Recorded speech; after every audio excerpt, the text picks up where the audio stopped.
നമ്മൾ ഈ ചെടിയൊക്കെ നടുമ്പോൾ ഇതിൻ്റെ ചുവട്ടിൽ നിറയെ പുല്ല് കിടക്കും. എല്ലാവരും ചെയ്യുന്നതെന്നു വെച്ച് കഴിഞ്ഞാൽ ഇത് വലിച്ചു പറിച്ച് കളയും. ഈ ചെടിച്ചട്ടിക്കകത്തെ പുല്ല് ഒരിക്കലും വലിച്ചു പറിച്ച് കളയരുത്. കാരണം ഇത് വലിച്ചു പറിക്കുന്ന കൂട്ടത്തിൽ നമ്മുടെ ഈ ചെടിയുടെ വേരോടെ ഡിസ്റ്റർബ് ആകും. അപ്പോൾ നമ്മളത് ഇങ്ങനെ കട്ട് ചെയ്ത് കളഞ്ഞാൽ മതി.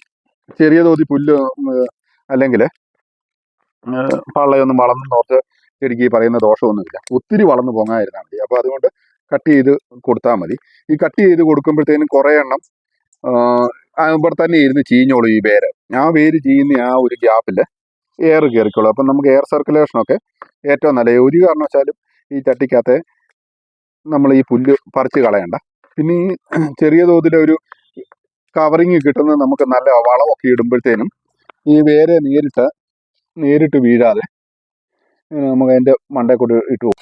നമ്മൾ ഇതുപോലത്തെ ചെറിയ പ്ലാന്റിൻ്റെ ഒക്കെ ചൂട്ടിൽ നിന്ന് ഈ പുല്ല് പറിക്കുമ്പോഴത്തേനും ഈ പുല്ല് വളർന്ന അതുകൊണ്ട് ഇത് പുല്ലിൻ്റെ വേരാണ്. ഇത് താഴെ വരെ